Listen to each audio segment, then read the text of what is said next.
Welcome back to the Culture Seat, ladies and gentlemen. I am your host, Imani Janice, and today we are sitting down with a dynamic voice in media platforms who continues to make her mark across radio, television, and the digital world. From storytelling to interviewing, she's built a career rooted in faith, authenticity, culture, and connection. Today, we're getting into her journey, her voice in media, and what it takes to show up authentically in this industry. Ladies and gentlemen, please help me to welcome to the Culture Seat, Gia Peppers.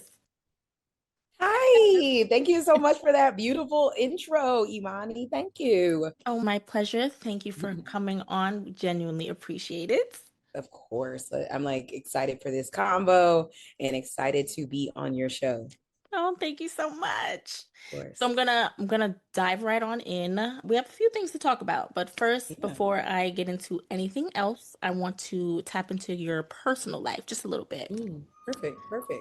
So my first question to you is when people see Gia, because you've tapped into a lot, faith, this industry, behind the scenes, everything. But when people see Gia, what do you want people to take away? When I think of what I want people to take away from me and my journey at this point, I hope it's that faith is the sustaining thing that you need to go on a journey that is without blueprint for so many people who from creatives to journalists to to doctors, whatever it is. A lot of the times there's not a blueprint for your journey, and I think so many people get overwhelmed and confused about what they're supposed to do.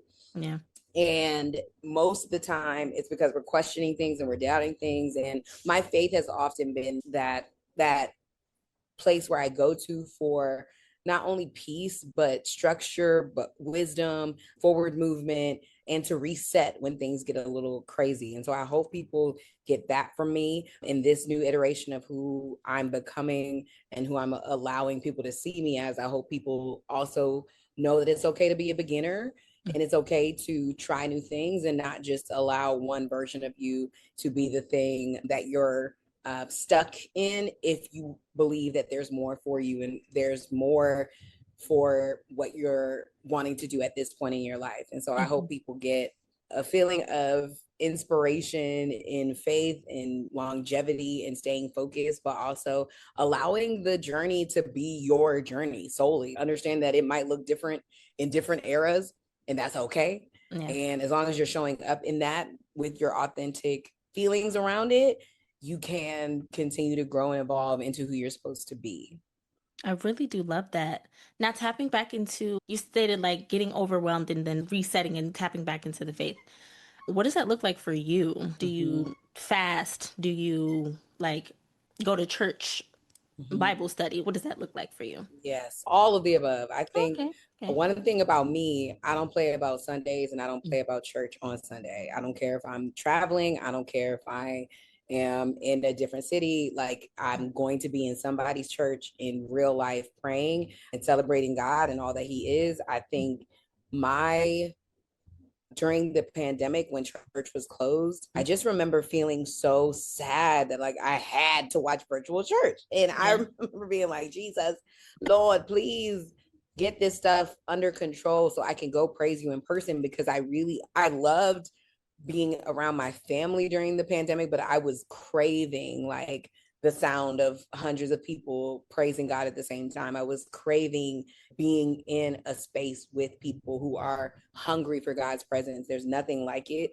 And now it has to be like I am literally deathly tired or something to keep me out of a church on Sundays. I believe in church. I believe in tithing. I believe in going and making time to be with God. When I'm in church, the phone is on D&D. Actually, I live on D&D, like I love D&D, but my phone is out of my hand. I'm Yes. listening. I'm present. If I can have the best time at a concert, I'm gonna have the best time in church. I can't stand when I sitting next to someone that I know has like a huge personality and they not praising the Lord, because I'm like, don't be Mm-hmm. afraid.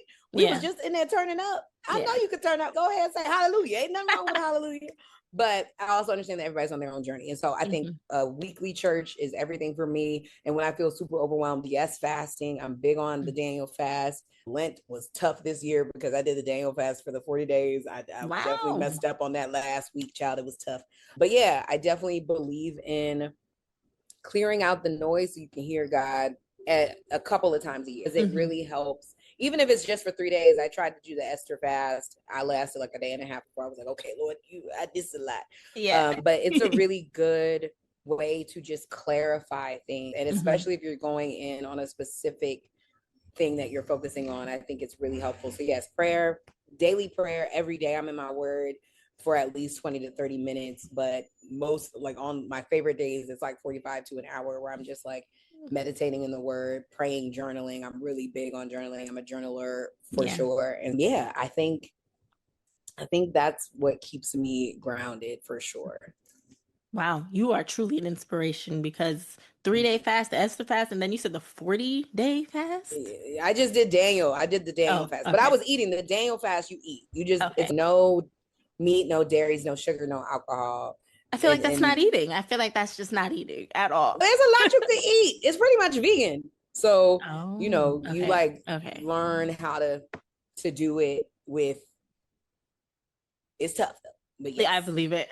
But I'm sure you see the results, so I'm glad for that. Yeah, it is helpful. It's really helpful, especially I finally got my prayer closet going this year Okay. and on my LA Good. side and like Mhm. helpful to look at the same things. Like I Mhm. think a lot of the times when you're walking with God, it gets to be you're trying to show up your best for God and all of these different things come into play, like your assignment and who you're attached to and your connection and how you showing up and are you praying enough and are you being good, did you cuss that person out, do you need to repent, like all those Mhm. things. But then sometimes it's for me lately, my prayer has been, God, reveal to me who I am in you, because sometimes it's tough for me to see what I look like to you. So Mhm. God, change my identity, open my eyes so I can see who I am to you, because a lot of the times I'll be put in these rooms and I'm like questioning, do I even belong here? What am I doing here? And it's if God keeps putting you in these rooms, you Yeah. must be supposed to be there. So Yeah. I've learned to be like, okay, don't question it. Ask God to reveal Mm. what it is that He wants you to do in these spaces. Ask God to be your litmus test on everything that you're doing and saying in this space, like your standard of excellence. Ask God to show up in it. And so that's how I've been really moving lately, is like I'm not really focused on proving anything other than being Mm. excellent for God and showing up in what He wants me to do. Amen. That's truly powerful. Yeah. Very powerful. Now, what would you say your favorite Bible verse is, and how do you apply it to your life daily? Child, I got so many favorite Oh, Bible verses. It's okay. Top three. Top crazy. three.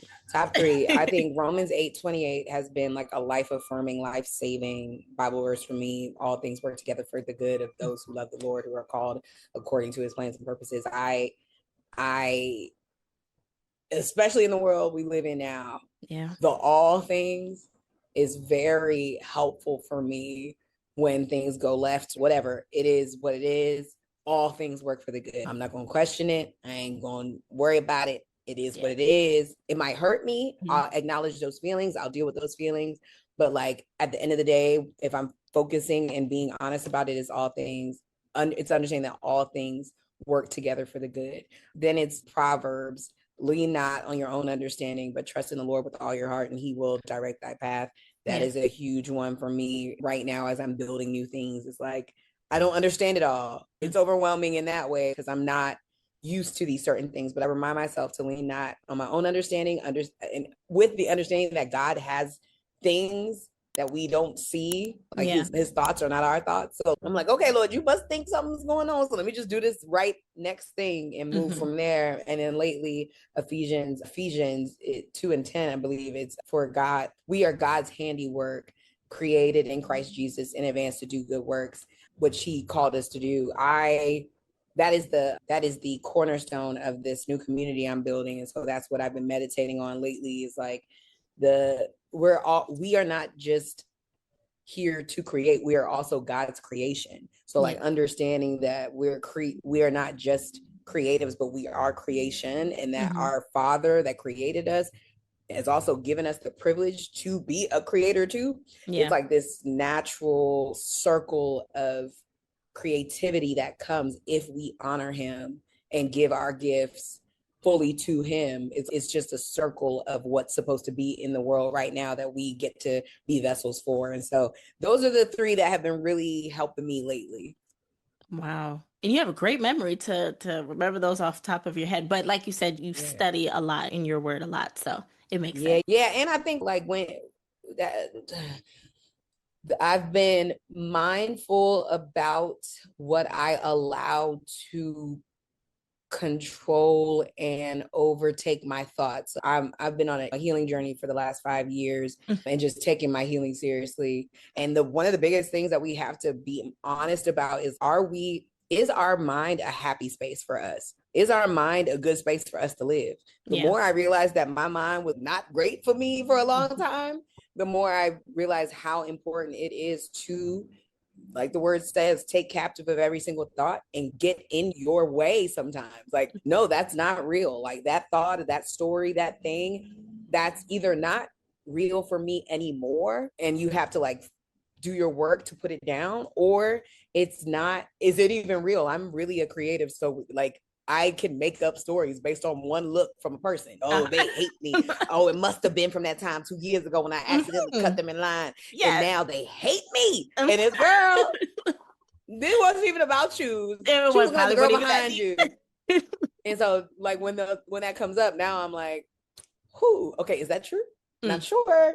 Yeah. If it's not sure, I'm not going to create that story. And if it is real, then Yeah. I'll apologize if I need to, and we'll talk about it. But I'm not going to torture myself anymore. And so your mind has to be a good place for you to live from, because Yeah. as creative storytellers, dreamers, doers, our mind is the difference of, if we're cluttered with things that we're not supposed to actually care about, being distracted by, we can't get what we're supposed to be doing and caring about. We can't be a vessel if our vessel is clogged up. We can't be an open vessel if we can't even receive what it is we're supposed to be doing. And so that's why I really engage in like that, those spiritual warfare, those anchoring words. Like I believe every person needs to have it, one or two scriptures on the tip of your tongue, because Yeah. when it gets down to it, even Timothy 2:10, I think Second Timothy, I got it, this is the one I really need to remember, but it's, for God has not given us the spirit of fear, but of power, love, and sound mind. That. Like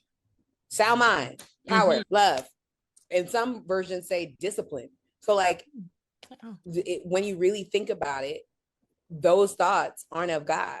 Yeah. So if that's the truth, that's where I have to like having words on your heart and on your mind help reset when things start getting overwhelming. And so I definitely recommend, it's going to be like Bible study, vacation Bible school. Like the more you believe in it, the more you say it. My prayer closet has three scriptures right now, and Timothy is one of them. So like it helps every day that I see it, and then I'm able to recall it. So it's not that like I've been walking with God for a long time, I better know some scriptures, child. It's about time. Indeed. But I think it's funny how you said watching what we tell ourselves in our mind. Because me personally, like I've been talking to one of my aunts about that, and she'll like I'll say something and then she'll be like, but is that true, or are you making Exactly. something up? And I'm like, all right, Come on, auntie. yeah, let me reel it on back. And then I'm like, okay, I really like how you said I really have to focus and I guess restructure the way I think and then turn back to God and all the verses. So Yeah, here's the thing, right? Everyone is on their own specific path and journey. Divinely called, it's divinely written, it's individually written for you. yeah. So whatever it is that you think is the biggest impetus to you and your purpose right now, that's what you work on. Don't worry about everything. You don't need to remember the whole Bible, but is there one verse right now that you could start working on every day that like will help you set up whatever it is that you need to tap into or tap out to move forward in what it is you're needing to do? So if there's one thing that's holding you back, find the verse that's going to help you get to that breakthrough for yourself, and just try to say it, pray it over yourself for 30 days, and you will see a difference in just how your mind feels about it. Like neurologically, this is all scientific research and fact. When we tell ourselves things, it creates new neural pathways for us to believe it and see it in ourselves. And sometimes the word is a great place to start, but it's all the same things. Affirmations, words, like whatever it is, find your thing build your practice. So as you're moving through your eras, you're able to see, okay, the thing that's holding me back in this era is I've got too much fear. Okay, so let me remember Second Timothy or Timothy. It's Timothy. Yeah. But for God has not given me the spirit of fear, but of power, love, and sound mind. And let me put that in my prayer practice every day, even if it's just you got 5 minutes in the morning. Lord, thank you so much for this day. Thank you so much for waking me up this morning. Thank you because the moon went down and the sun came up. Thank you because my family's okay and my heart's okay and my mind's working.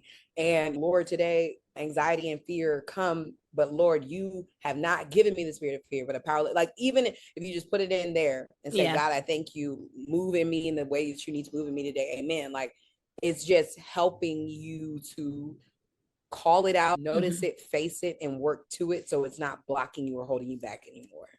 I love this, truly. Oh my gosh, I'm like, this is gonna be my homework. So thank you. Yeah, Much appreciated. It's real, sis. That's what I've been doing. I've been staying down, staying focused because I'm sick of not being who I'm called to be.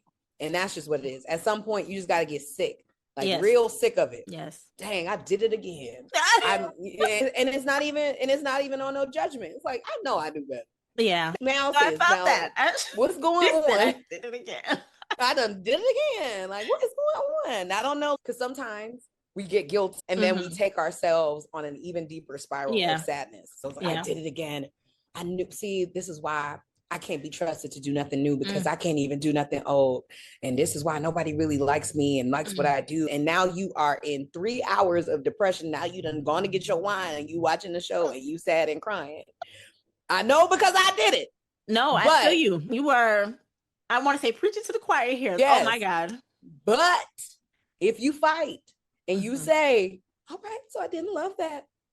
Did not love that I did that. I know better.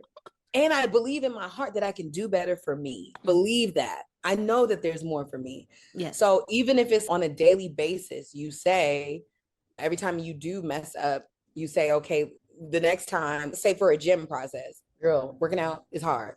But say, okay, I didn't do a full hour, but I did 30 minutes. That's better than nothing. So like the thought is as you're rebuilding and retraining your mind, because it's also a muscle, like it's a muscle, it's a new thing.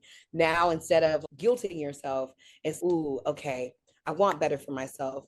This is the thought that I was thinking that led me to the spiral. Next time I'll catch myself a little better. And even if I spiral a little bit, maybe it's just for 1 hour and I journal about it and I get the feelings out, or I go on a walk or make a different decision with the thought instead of allowing that thought to take you out for the night. You can just take a little step. And even if you let it take you out for the night, even if the next morning you're like, I want more for myself. Last night, it was tough for me. I honor those feelings. It's real, but these feelings can't drive me anymore. And that's even a step. That's progress. Everything is progress, but you just have to face it little by little because it just takes us out too much. And I know because I've let it take me out for way too long, child. I understand. I must say you do a really good job because your entire journey, like the stuff that I've read on you, like you seem like you do pretty well. I wouldn't think anything affects you. You're succeeding. You're doing what I feel like you're doing what God has called you to do. So yeah, it's interesting how God works, right? Indeed. And how God will use your story to inspire other people, even though he's still building something in you. Yeah. Like I could tell you, I've sat across from some of my most favorite voices in the world. Kelly Rowland will say, I have insecurities. I'm like, you're literally perfect. So why do you have, but it doesn't matter. God is always in the midst of what we're trying to be built, what he's trying to build in us. And every person, I can tell you right now, Michelle Obama probably woke up this morning and was like, oh man, something I don't like in this moment, or something's frustrating. Like everybody has something, right? There's never going to be a person unless you feel like you're perfect, which is crazy. Some people do, ain't nothing wrong with that. But they usually work to that point. There's usually something that's, I made a goal. I went to the gym 3 times. There's usually something that leads to that, like that self-confidence and self-trust. But everybody still will have a moment where they're like, oh, I wish I would have said that better. Like I've had so many women on my podcast and they'll text me, some of the greatest thought leaders in the world. I didn't love that part that I said. Can you take that out? I think I said that too weirdly. And so it reminds me that like, greatness is not just for people who have it all figured out. Most of the people that we consider great are figuring it out in real time and just showing up either way. So if I look like I got it together, great. I just don't. I'm showing up. I've never had it together. Girl, out the taxes and all of the adulting, I'm doing my best. Listen, the adulting, whoosh. It's too much. It's too much. Why nobody told me? Why nobody told me? Our parents definitely told us. They definitely said, chill out. They might have. They might have said a thing or two. Might have said a thing or two. We were just so grown focused. Like we wanted to be grown. Like I just want to go to work. Like y'all got it easy. This class is hard. Meantime, you have so much freedom. In the meantime, and meanwhile, they was trying to tell us, stay your butt in algebra because when you get out, you're going to have to do math, all types of things every day. You're going to have this thing called a budget. Every month, they don't You're going to make money and the people going to take it from you just because you live in this country. Now, if they would have told me that, I would have had way more fun just being a kid. Because that's crazy. So it's wild. So how do you navigate your faith being in this industry? Do you find it more challenging or easier? Because the entertainment industry, a lot of people, they like to say this is the devil's playground. Yeah. How do you navigate it? Child, first of all, Satan and the enemy is busy all over the world right now, child. Indeed. So I don't even look at it like that no more, but I don't worry about it. I literally don't worry about it. I don't worry about it. When I first started in this industry, I knew that I wanted to do something that I hadn't seen anyone do. And at this time, news and journalism was still a thing. There were still newsrooms everywhere. There were still magazines. My God, there were still print magazines. Hallelujah. I miss magazines. There were still processes to become a journalist. You couldn't just call yourself a journalist. You had a mic and a camera. You had to go to school for journalism. So when I started coming up, I was very serious about interning and doing all these things, but I knew that entertainment journalism was going to be a hard thing because I knew I wasn't going to do it the traditional way. Looking back, I don't regret anything I've done, but I do see the value in going to a local news station and all those different things. It's like it is a way in to create an audience, but now anybody can create an audience if you're consistent. It's not that deep. But I say all that to say, I knew that when Instagram came, that's how old I am. When Instagram came up, it started to change everything. And I was just like, okay, I'm going to still report, do these things, be a journalist, and going to combine like my ability to influence people with it. I had to learn very quickly what the line was going to be as far as utilizing my platform as a journalist and then utilizing my platform as an influencer. And the differences between those, because you have to ethically be mindful of that. You can't accept a movie premiere check that might come and then report on it. Like it's just not gonna, like you're either an influencer for the project or you're being hired to cover the project in journalism. We don't know what's going on anymore, but anyway. And so I remember just very frankly saying, Lord, I don't know what you are calling me to do, but every day when I post, the first thing people are going to see is you. So every day, but when I post, unless I've posted something and forgot, but I usually go back and do it, the first thing you'll see is a story with what the Lord led me to in my morning meditation, or a verse of what I've been like thinking on. And that's been pretty amazing because every time I need something, I know that like I'm covered because my platform is for him anyway. So I'm like, Lord, you gave it to me, I'll give it back to you, and it's what it is. But I never question it, because even our greatest actors like a Viola Davis or an Angela Bassett, most of them are believers. Denzel Washington literally right now is a deacon. So like I don't, he got ordained in New York.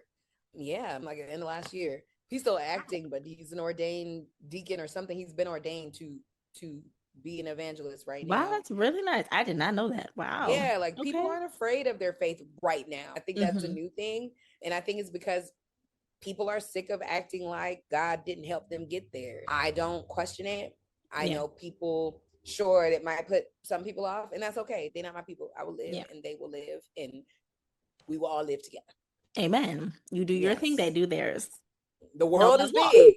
Yeah. Love lost. There's a lot of audience and a lot of Mm. people per audience Yeah. that need these different voices. And my voice might not be for that person, and that's okay. Yeah. We will be just fine. But my voice is for who God assigns to my voice, Yeah. and I will release my sound as God says to do. Amen. Love this. Love this. Now, what does balance look like for you right now, if it exists at all, based off Right. of your shit? Yeah, girl, LOL. Balance, harmony, I think is the word, Okay. and that I've been trying to incorporate more. Like my, now that I am founding and building things and still going for the career that I've been working for years, even though the opportunities look less and less like what I remember. Access Hollywood, E News, all those were like dreams of mine. Access Yeah. Hollywood and E News have officially closed. So it's like, oh, yeah, what else? But in the meantime, trusting God. Okay, Yeah. Lord, this ain't it. Interesting. What is it? And still doing my thing. So that's one aspect. Then building out Creatives of Faith and Healed Girl era, and then now I have a boyfriend, so like balancing in the time with him, and I've been single for a long time, so that learning curve of putting somebody in your daily schedule is crazy. But he's been very patient with me and very loving and very graceful with the fact that I was single for 400 years before I met him, so he understands. And then family and friends and trying to do all these things, so every day I'm like, okay, Lord, deepen my capacity, because my favorite leaders and friends have found a way to be things for all of their roles. They're not Hmm. everything to all people, but for their roles, they know how to show up. And some days that means your job gets more, and some Yeah. days that means your family gets more. But I think it's like a harmony thing, and understanding your goals, your time management, and why every day is a thing, even if it's a rest day, it's a Yeah. useful day. Is how I've been approaching it lately, but it's something I'm still working on building. Like that muscle is very new to me. I was used to being just doing whatever and like just living my life in the way I wanted to. But now it's like I got things to do. I got Mm. edits, I got contracts, I got invoices. Mm. Shout out to my girl Raven, because she be keeping Yes. me together. Yes. Raven is my operations manager who keeps all the operations operating when I can't. And so I think also finding team and Hmm. people who are not only assigned to your calling but available to help you level up on your mission is really important. And yeah, I think and I've watched my mom my whole life. That is a queen right there. She's Yes. a dentist, now a professor Oh, of wow. dentistry, but her whole life she worked really hard. Everything that me and my siblings have in my life is because she willed it, because she Mm. worked for it, because she believed for it. And her own parents passed before she was 35. And so for me watching her, I'm like, you bring your kids with you. We was under her desk. She would go pick us up, and we'd be under the desk playing in the office. Or she and my godfather have a dental practice in DC still to this Mm. day. Oh, very We would be in the basement where the receptionist office was, cool. chilling, watching TV while she was upstairs seeing patients. It's like you can have it all. It might Mm. be a little crazy and it might be a lot on you, and you need help. My mom had a nanny for a couple of years of our lives, and thank God for after school programs, Mm. because those are lifesavers. I do Because hear. mommy, I'm sure, was able to do some things while we was in after school care. But like, it is possible. It is hard, and you have to have seasons where like you have a focus. So if you're building something, you got to build it. I don't have kids yet, Hmm. so we'll see. Amen. Bless the Lord. I was about to say, do you But want kids? absolutely, I want Okay. marriage and kids and Yes. family. I want all of it, Yes. and I still want a career. Yes. So I'm like really studying the women who seem to have it figured out, but they'll tell you they don't have it figured out. They're just every day figuring it out. And Mm. so I'm just mentally preparing myself for that gymnastics of Yeah. every day. That's a way to look at it. Gymnastics. Yes. It's literally gymnastics. Yeah. What would you say to young Gia? I would tell young Gia so many things. The first thing I would tell her is she's not crazy. She's very talented. Mm. And not everybody will understand it, because I would come up in an environment where the DMV is especially back in the 90s, mostly you got your politics, and it's a political town, and filled with doctors and lawyers and Mm. black excellence and all the things, but it was very traditional in terms of jobs and understanding what that looks like. Dreams weren't really a part of it. And so my mom and dad were like, dance is a hobby, it's not a thing. Acting is a hobby, it's not a career. Yeah. So I would tell myself that your parents are trying to protect you, but to keep working on your dream, because at some point your life will become your own. Mm. And at that point, you get to go for whatever it is you want. Yeah. Yes, you have to put money on the table, money in your pocket to put food on the table, but you do get to do what you want to do. And so just keep working. Don't let it make you mad. Don't let it make you sad. Understand what your parents are trying to do and keep working for for what it is you want, because what's for you will not miss you. I would say have goals, but don't be so married to the goal that it knocks you out when it doesn't happen. Mm. And I would say That's date. actually a good one. Yeah, I like that one. Yeah, don't, have the goal, Yeah. but be open to the different versions of how it might look. Also, trust the timeline that God put you on. He's not a genie, and he will not be like, you can be like, yes, on That, December 6th, whew, the genie one. 2020, I have to you learn on that. on December 6th, 2026, I would really love to be this. If that doesn't happen, do you still trust God? Yeah. Are you still okay? Yeah. It's all right. It Yeah. might not happen, but you must be. For me, I'm like, okay, Lord, you must still be developing something in me Mm. that I need, but I give you free reign. I radically trust you. So whatever it is, just help me go for it and still have faith in it. And I would tell her, take care of her body, keep dancing. Mm. And also, in terms of dating, every man is not your husband. This is not Disney. There is Why, no fairy tale. why They did you lied to say? you. They lied to you on the Disney Channel, Cinderella, Pocahontas, I cannot. anybody. They lied. You will not drop something in the middle of the street like Brandy and Cinderella and then pick it up and start singing a song and the love of your life with it. It's work Oh, and it sucks. In yes. 2020s, it sucks. Yes. So just go on dates and enjoy the date. And if it's a man that you like, see it through. But realize that like every date is not someone that's supposed to be in your life forever. Sometimes it's just a date. Let it be a date. And Yeah. that's what I would tell myself. And the love, just spend a lot more time with my godmother because she won't be here for the long haul. And I would tell myself to, I think I do a good job loving on my family, but I would tell myself be nicer to Gavin and Gretchen when I was little because I was tough on them as I was a little tough older sister. Now I'm making up for it. It's fine. But I did not want them. I was Mhm. not the kid. I didn't ask for siblings. Okay. I was like, you don't understand. This is my house. So Mm. everything, y'all are lucky to They be need to here. get in line, They basically. needed to get in line Mm. or get out. And Okay. I was very open with Yeah. that. I was vocalizing that. I'm glad they made it out. I'm glad they're amazing people because I was horrible to them as a little kid, but in high school we started to get cool. But Okay. it was a wild ride for the parents. I've had a lot of parents who say, "Yeah, like my kids don't get along," and I'm like, "They will. Mm. Give them time. Mm. They'll get along. They'll Hopefully." grow. You just keep the one thing my parents did was like, these are your best friends in the world. These will be the people like me and your mom won't always be here. Mm. Aging and dying is a part of it. Yeah. These are the people that you will go through life with. Yeah. You need to make friends Yeah. with your siblings. And so yeah, that's a big thing I would tell myself. I would just tell myself to enjoy it a little more. Yeah. Don't worry about it all working out. You're gonna fail, you're gonna get back up. Trust yourself, trust your voice, trust your ability to be seen. And no, you don't have to be perfect. Nobody, you are a role model, sure, by proxy, sure, whatever, but you don't have to try and be perfect. Perfection isn't real, and it will take you out if you try to be perfect. So that's what I would tell myself. I love that. These are gems I'm going to take for myself. So thank Yes. you. Period. As That's well why as we the people. share. Thank you. Thank you. So now segueing into your career aspect, Yeah. right? Now, as I was doing my research, I was a little bit confused. So I want you to help me paint this picture here. So you went to Rutgers University I did.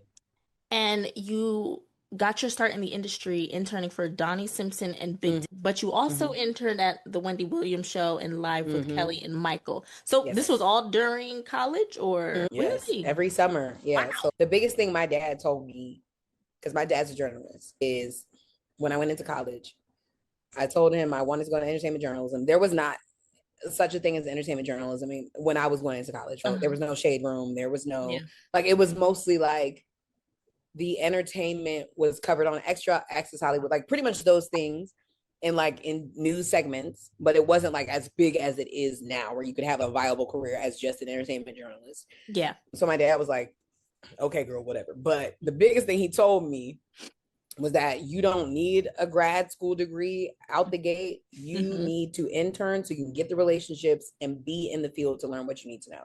And so people can know you. So relationships are everything in this industry Yeah. and could lead to jobs, but it's just everything. And as soon as I was able to get credit for class and go to work, I found internships. So my first summer in college, I did the Donnie Simpson show. That was everything in DC. It was everything to me. I got to crack the mic for the first time, and I got to cover Real Housewives of Atlanta because Oh, he did man. not like them. It Oh. was their first season. You remember, I don't know if you remember, but when they first came out, everybody was anti Real Housewives of Atlanta because they felt like they were a bad representation of Black women. It was a real big thing first season. They were just like, oh, it's taken away from the all we've done for our image and whatever. And I'm not mad at it, but the millennials and stuff, we was watching it because we knew it was good. Yeah. And I did that, and then I covered like a Beyonce concert, and that was my first time cracking the mic. And he also showed me the power of your set. Like, it doesn't matter who comes in here, from the person who's wiping up the bathroom, the janitors, to Jill Scott or the mayor or whatever. You have the ability to make their day better by just them being around you. And if you can do that, then you've done your job well. Like, the mic is also a representation of that. The people listening to you, you can make their lives better. What a privilege. So when I did that first internship, it changed everything for me, because that was also the same era of the you got to step on the person next to you to get there. Nobody needs to be friends. It's all and I was like, I don't really want to kill nobody and step on nobody. I just want to do what I'm here to do. And so that changed a lot for me, that I could make a way for myself in the entertainment industry. And that was my first summer. My second summer, I came back and interned for Big Tigger, and he was now the morning show host at WPGC. And then during the year, I finally got an opportunity to take a class that allows you to intern. So that's when I started interning for Wendy Williams. I did 2 seasons of Wendy Williams. Her first, like the first winter, no, the first like winter of the Wendy show. So that it was like it was not the fall, but like the January to May. So I guess, that it had been on for 3 months, and then I had come on as an intern then, and then I did that for 2 semesters, and then my last year as a senior, I interned for Live with Kelly in New York. So yeah, I wasn't playing. I was You kept getting yourself to it. busy. Okay. Yeah. I didn't do $2 Tuesdays because I had to be in New York the next day for 4 a.m. Waking up at 4 a.m. to do it. So I was never afraid of getting to the work. I knew how important it was to work, and yeah, that's how it worked out. Wow. Did you ever have time for personal life back then either, or? I was dating, I was dipping in, doing it, but I wish I would have just focused on it a little more. I hear a lot of women say that. Yeah. Those who are established, they're like, I wish I would have took dating a little bit more serious. And I'm like, I wish I would have taken it not as serious and just enjoyed it, because I was like, this every day is it? Like, it was just I put too much pressure on it. So I wish I would have given it more time, gone on more dates, quantity of dates. But I could have taken it less serious and probably had a better time, because I was just so heartbroken over every man that went wrong. And had I known what I finally figured out 3 years ago, just 3 years ago, that every man ain't your man. Sometimes it's just a date. And also, you don't want to be with anybody that wants you to prove to them what you could do for them. And do we like each other? Are we cool with each other? Let's start. Do our hearts sing? Do I like you? Yes. Do you like me? Be honest.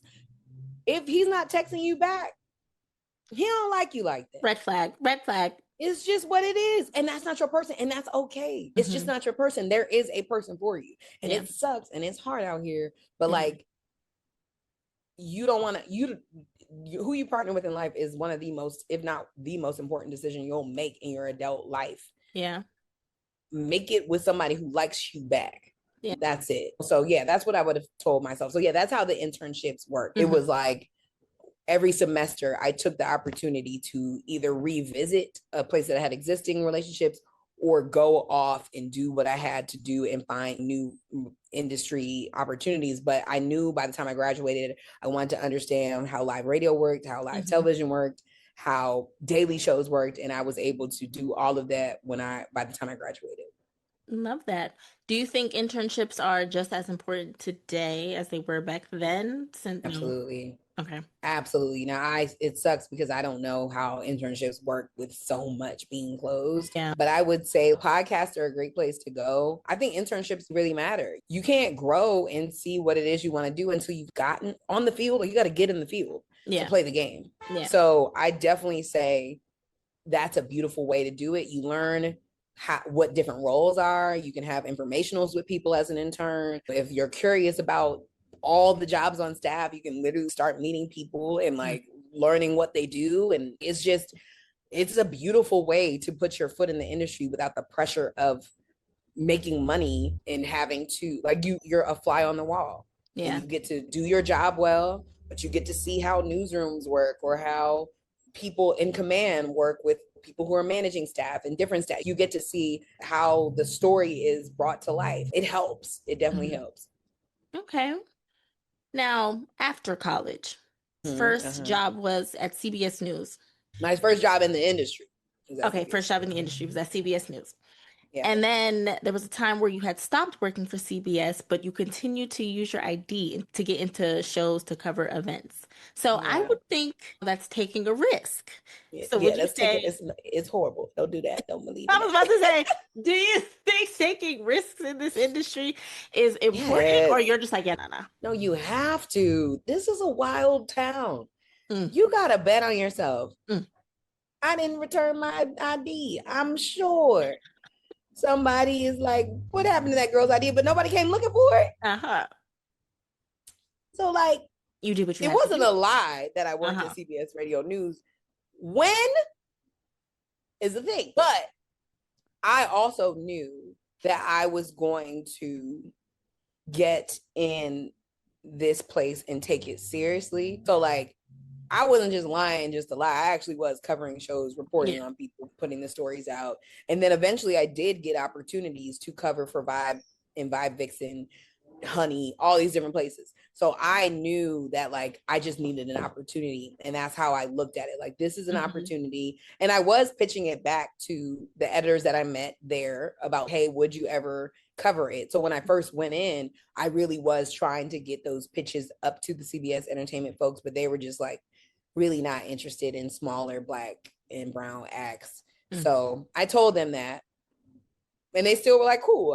I at that time people were starting to build their own YouTubes and stuff. So I was like, mm. but I can post it on my YouTube. So I learned very quickly like it is something that you can do yourself. But I was able to parlay those opportunities, and I was working for Music Exclusives, which was a Yeah. blog Yeah. No, I've worked in for New York. Leo. Yeah, I've worked for him. Yes. Yeah. Yeah. Like it's like all of that is connected. So I didn't really have a lot of time where I was hosting on my own because I ended up Mm. meeting Leo and he was like, why don't you just come work for us? And that's how I was able to continue to keep all those relationships, build my reel, build my opportunities, and just start. You got to just start. Sometimes we just get so worried about like the how that we don't start. Putting yourselves in those places is a thing, and networking across is very important.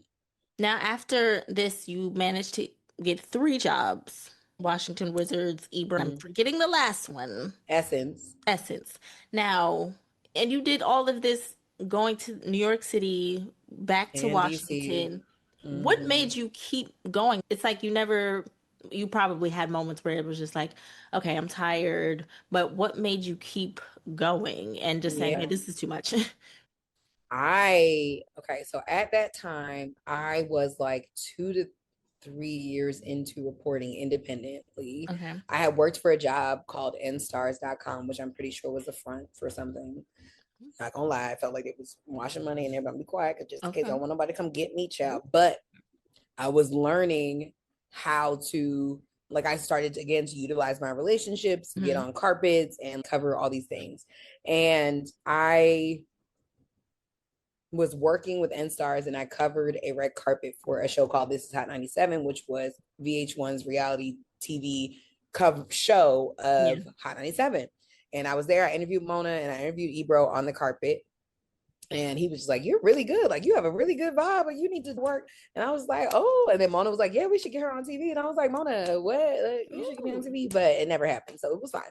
But what did happen was I hated my job at N-Stars. I was so sad. I was crying all the time. I hated it. I was finally in the industry, but it was such a horrible place to work. I had this really mean boss. And I kept saying, no matter what happens, I will never be mean to my staff because I would hate for somebody to feel like how I feel, Yeah. dreading work every day. So I did what I did, kept my mind focused on the thing and called it a day. Ebro hits me and he's, "Hey, I want to meet. Let's meet. I have an idea. I might want you to come on and help me build out something that I'm building out." So we go meet and we're in New York and I'm like, "Yeah, I've seen what you've been doing. You're the guy. Like, well, this is great." He was the PD and the head of Hot Yeah. 97 mornings at the time. So I was like, "This is dope." And he was like, "I want you to come work for me and oversee this website that I'm building out called blameebro.com. I need news stories. I pretty much need you to be the managing editor." And I was like, "Oh, lit, perfect. Okay." Yeah. So I got that job. And on that, around that same time, my friend hit me and was like, "The Wizards are looking for an arena host." And the crazy part is I grew up going to Wizards games because my Yeah. parents had season tickets. And so I was always the girl that was like, "I love the Wizards. I love basketball. Why not? I live in New York though, so I don't know how it's gonna work. But why not? Let me just send in my reel." Mm-hmm. Sure. So I send in my reel. I don't hear anything back for weeks. So I'm like, whatever, it doesn't happen. And then around that same time, I got a call from one of my friends who was like, "Hey, I have a cousin. Her name's Donnie Walton. She works at Essence, and they're looking for a 6-month staff worker to work for the essencefest.com only. And you would go in and work. Are Okay. you open to it?" And I was like, "Absolutely." So all this stuff is happening around the same time. And I start building out a schedule. I leave N-Stars, hallelujah. Yeah. And one day while I'm walking in New York, I'm like at my N-Stars job. This is right before I leave N-Stars. And I'm like, I haven't heard nothing from the Wizards, Lord. Like, I really thought this was my thing because I went into audition and it just felt like I remember riding up these escalators in this building in the arena. And I was just like, this is mine. Wow. Like it was like God was like, "This is you." I killed the audition and I'm walking in New York and I'm so sad. I'm like, "Lord, this is just nothing's happening. I'm sick of this stuff." And literally my co-host walks in front of me. Like things, the people move out the way. And I'm like, Oh, and wow. it's literally my co-host. And I'm like, "Yo, this is crazy. We're in New York." And Hmm. he's, "You definitely got it. But they have to have a audition process through the preseason. So just do your best, but they love you. So just do it." And I'm like, "Cool." So I finally get the call like the next week. And they're like, "Yeah, we'd love to have you audition." So you pretty much I had to audition all preseason and get the city to vote me in. Okay. So that's what happened. But then, excuse me, not long after that, I got the opportunity to work at Essence. So how my days would look during those couple of years was I would go into either Essence or Hot 97 in the mornings and be there from 8 a.m. to noon. Sometimes I would do both. If Ebro was working on a really big thing and needed us, I would pop in there at 7:30 and just stay till 9 and then go to Essence. Thank God for the train, chat. And Yeah. then I would get on a bus or train and go down to DC on the 12:30, get to DC by 4:30, go to the Verizon Center at the time, go to my dressing room, do my makeup and hair, go eat, do the pre-show meeting at like 6:15, 6:15 to 9, we're hosting, working, doing our thing in the building. And then after that, going to bed. Mom is a NBA Stan, I call her Stephen and Gail. She she would come pick me up from the games. I would go home. My dad would wake me up at 3:30 or 4 a.m. and I'd be back on the 4:50 or 4:25 a.m. train and back at my desk in New York the next day like nothing happened. So that was like pretty much my life for a good year and a half, 2 years. And then after Essence, They were serious. I thought they was gonna keep me on. They really let me go, and I was really sad about it. But Oh, after Essence let me go, a job opened up with BET on this show hmm, called BET Breaks, and so it still was the same thing. I would go into BET in the morning, wow. go into Hot 97, and then go back to DC. So that was my Hmm. life. Like I always lived in Wow. two cities, and I always kept it going. And Hmm. I was thankful for summers because it wasn't as crazy, but that's how that was what I was doing. Wow. You're Yeah. built different, I have to say, but if you really want it, you'll do what needs to be done. So, I remember on the way back up from the first audition praying to God and saying, Lord, I don't know how I'm going to work this because I live in New York. mhm, How is it possible for me to do both? But if this is mine, God, make a way for me to do both.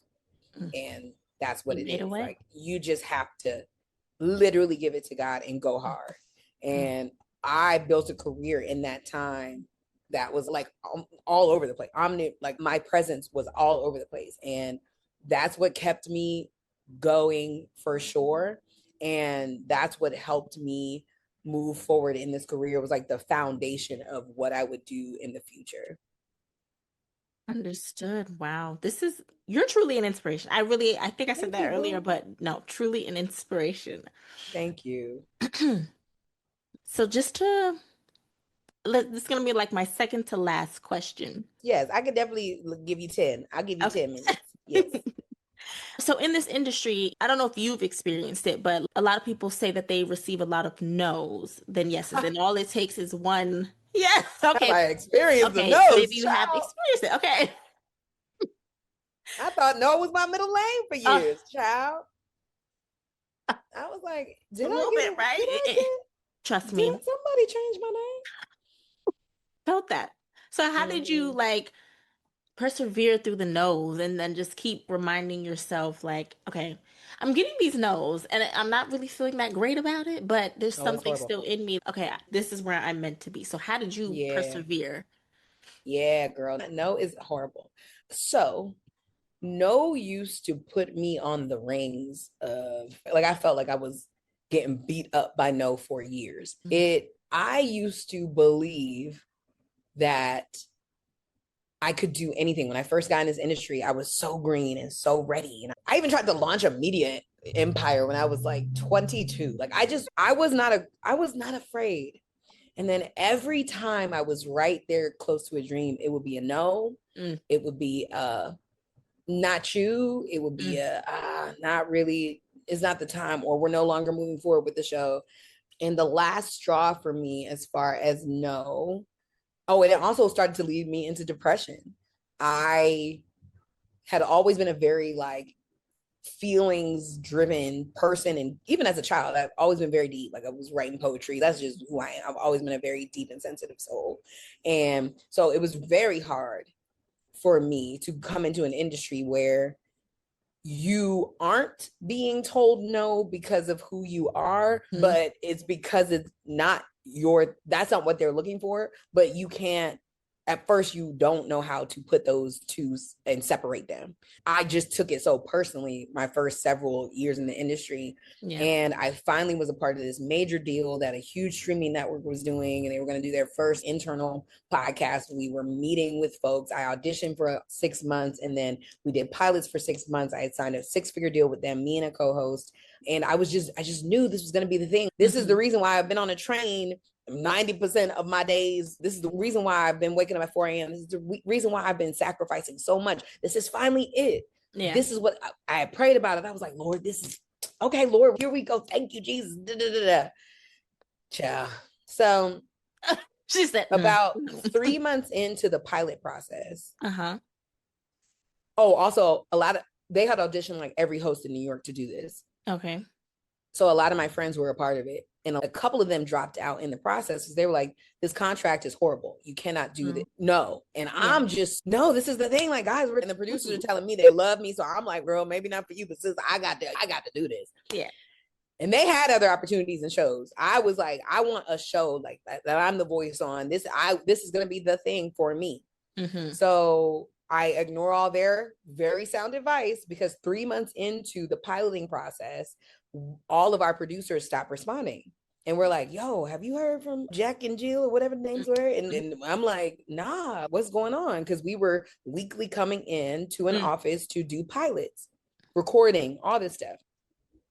So we're like, yeah, no, this is weird. So a month later, we finally get like an email from a project manager that's, oh, we're so sorry. We're reworking the organization. We've moved the show onto a different place. So we'll let you know. And I'm like, cool, okay, cool. A couple months pass by and it's still weird. Like we're not hearing anything from them, but we're still under contract. So we're turning down things because we're like, we don't want to get sued. Yeah. Child. I will never forget it. It was All Star 2020, right before the world shut down. So February 2020, before March 2020. Yeah. And me and my manager finally get the call, and they're like, yeah, we're not moving forward with the show. And we're not only not moving forward with the show, we're not going to compensate you for your time. We're only going to give you $5,000, even though we signed a 6-figure deal. So we were hoping that they would perforate it, give us our 3-4 months of work. Mm-hmm. According to the deal we signed. And they were like, oh no, the contract says unless we approve the 5th pilot, we don't have to pay you anything. So we're giving you $5,000 and you should be happy with it. So then we're like, nah, we taking this to court. We gonna figure this out. We get on a call. There are 5 lawyers, international lawyers that we've never heard from, had never dealt with the entire time. And it's me and my manager and one of my best friends who's, had just come onto my team to help me with contracts and stuff. And they were like, you can take us to court, but the amount of fees you'll pay trying to take on $1 billion business would be detrimental and you still might not win. And technically the loophole says we didn't approve that 5th and final pilot. Wow. So good luck. Wow. And when I tell you I was sick, I felt like God had played me. I felt tortured by my dream. I felt like stupid because at this point, all of my friends know that I've been in this thing and like they told me not to do it. So I felt humiliated. I felt alone. I felt like, Lord, I have really been trying. God, I've been doing this for years, Lord, like, and being kind to your people. And like, I see people who are not kind and they're winning. So do I need to be rude to people? Like, what is going on? And that was the night where I started to memorize Bible verses. That was the night where I memorized Psalms 23. And I'm pacing back and forth in my New York apartment because I'm so angry. And I was literally like, God, come down and fight me. Just come talk. Because like, you really, I've been doing my things. Like nobody's working as hard as me. Yeah. What are you doing? Yeah. And he did not come down and fight me, thank God, because I'm still alive to tell the story. But I started to believe God in a different way and realize that like, even if he doesn't do something that I even prayed for and wanted, he's still good and he's still God. Yeah. So, I was repeating Psalms 23, like the Lord is my shepherd. I lack nothing. He lead me beside still waters. He restores my soul.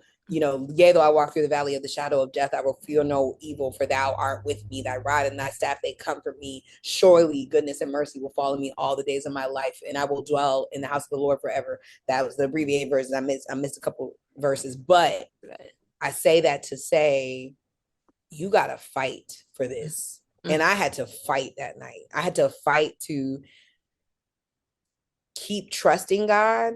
And it took a long time. I definitely will say, like, I stopped believing God the same way for years because I was like, you don't really care, Lord. Clearly you don't.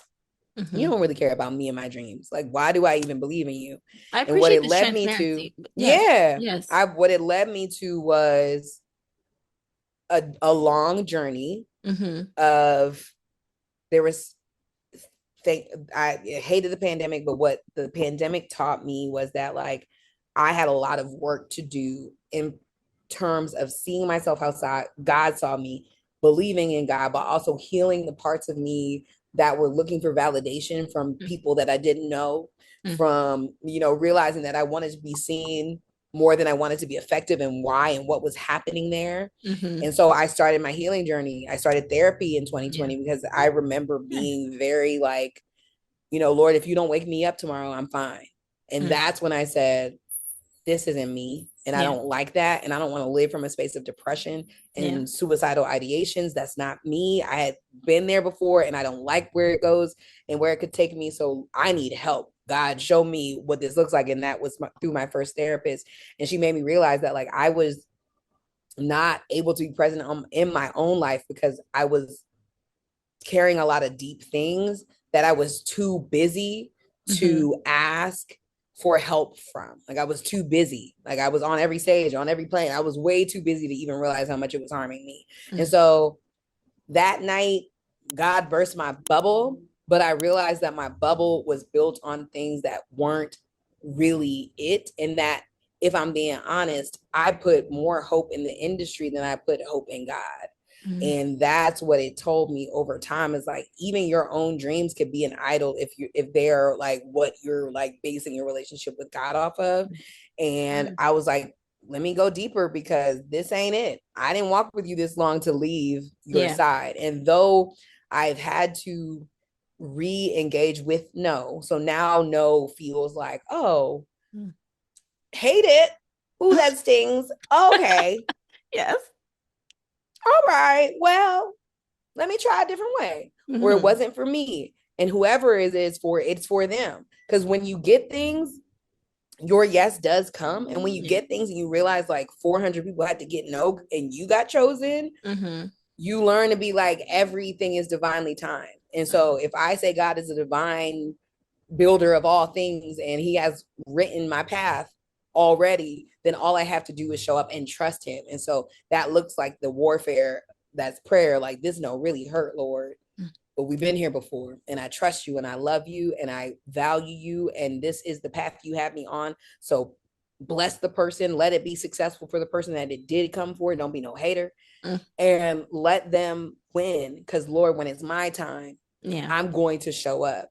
And so you learn how to value it. You learn how to value no as not only a redirection for you, and sometimes even like a, oh, maybe I could work a little harder here to, improve on this. Or Mm-hmm. maybe it just wasn't me. Like it just like sometimes they looking for a girl with blonde hair and blue eyes. I ain't never gonna be that. So Yeah. like it's just what it is. So the more you put no in its place as an understanding that it's just not for you and it's somebody else's and that's okay, the more that it won't take you out on the journey. Wow. I feel like God really, your path has purpose. Because the way Yeah, it's speaking to me right now, I'm come like, on. wow. Yeah, like it's really Wow. not a joke. And that experience is the reason why like a couple months later I went into like a online business program during the pandemic and they asked me, what do you actually care about? Like every single day, what do you care about? And what I care about is people allowing themselves to stay on assignment from God. And that's where Creatives of Faith came from. Like that time in my life where the only reason why I stayed in this industry is because of my faith in God and because of my friends who held a mirror up to me when I couldn't see myself. Mm. And so this community is going to be just that, where we come together and we build our faith sets as much as we build our creative ones. And we'll have monthly meetups with, virtual. It's all virtual. We'll have monthly Bible studies, but also monthly master classes led by industry creatives who are already doing their thing and are able to teach us, from brief to execution, what their process looks like and why they are able to do what they do so excellently. And the prayers they pray in the midst Mm. of their journey. Like I love being a creative and I love going to conferences. I love Yeah. hosting conferences and sitting at the sitting and learning the wisdom of how this person got this thing made. And then I love going to like faith conferences and I love praise the Lord Mm. and I'm like, oh, I would love a space to do both. And I was like, oh, Yeah. maybe I'm supposed to do it. Oh, maybe that's supposed to be me. And so because I navigate both spaces, Mm-hmm. genuinely I'm able to utilize both of those to move forward. And so that's what that is. It's like if I didn't have my friends in that time, I would not still be in this career path. And I Mm. believe so many creatives are stuck or feeling unseen and unloved and unsupported and alone on this journey because it feels like a very lonely journey. Mm-hmm. I understand it, I overstand it. And now I'm like, well, if we could just come together And even if it's you pop in once a month and you're a part of this masterclass thing, whatever it is that your soul needs, if you're walking into a crazy meeting and you're like, Lord, I don't know about this pitch, I'm scared, y'all, please pray for me, and three people can drop in a verse for you to help you pray as you move forward. That's what I want Creatives of Faith to be. It's like an incubator for God's creatives to stay on assignment. And we live in a world of so much distraction. Yeah. Yeah. It's so easy to get on your Instagram and be like, child, I'm not doing anything. Let me just give up. And it's not even true. It's just somebody's highlight reel that day. Yeah. So that's my hope for Creatives of Faith, is like, out of this deep pain and deep knowing, I only know it because I experienced it.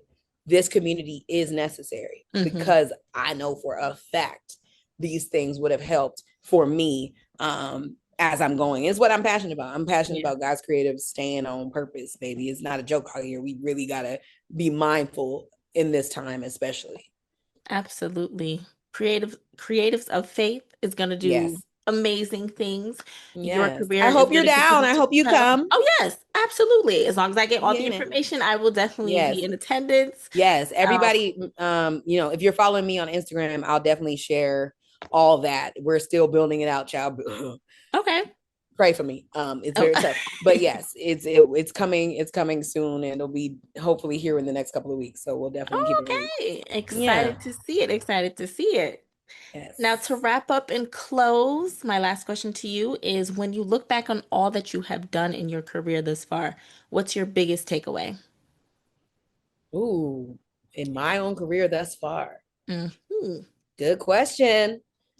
Okay, in my career, if I look back, my biggest takeaway is you don't need a blueprint. You Mm. do need God. Amen. Um, there are some really amazing things that can happen if you just show up and go for it. Mm-hmm. Comparison is absolutely the thief of joy. So stay out of that Yeah. line of thinking. Yeah. Um, Therapy is amazing. Church is brilliant. Do both. Yes. Um, you get this life in all its glory, in the simple moments, big moments, sad moments, real ones. It's still yours and it's Mm-hmm. divinely yours. Enjoy it. Yeah. Even if you're feeling that is a testament that you're still here. Um, Love on your community, show up for your community, be a good friend, be a good friend to yourself. And for my career, you did that. Thank Go you. off, sis. Keep Yes. going off. Yes. Keep going off. Yes, girl, look at God. Period. Yes. Like, do my whole mission in anything I touch Mm-hmm. is that I want people to understand that, like, there is a touch point of commonality between every person that has accomplished something and you. There is no difference between you and Kelly Rowland, you and Beyonce, you and Michelle Obama, you and anybody. Yeah. They just worked their thing so well and so undeniably that it led to these platforms that they probably never even saw coming. So Mm. I hope that we all tap into the greatness that is within our literal DNA. Like, Mm-hmm. it's already there. And that's my hope. It's like, whatever you have to do to get out of your way. That's why Heal Grow Era exists. Whatever you have to do to face your things and get out of your way so you can get to creating the life that you want, whether that looks like you being creative or that looks like you being the best executive on your board, whether that looks like you being the best burger flipper in Burger King, Mm-hmm. whatever you got to do to put bills, to pay your bills and show up for your family and be more there for yourself. It's the purpose of my work is that thing, that we never forget that we're all made with excellence in us. The Mm-hmm. more that we pull these different things out of our way, the more that we can show up in that. Yes. Gia, you are great. Gia, you are amazing. Gia, you Thank have you. purpose. Thank you. Thank Thank you. you. And ladies and gentlemen, that is a wrap here on the Culture Seat. Yes. Yes.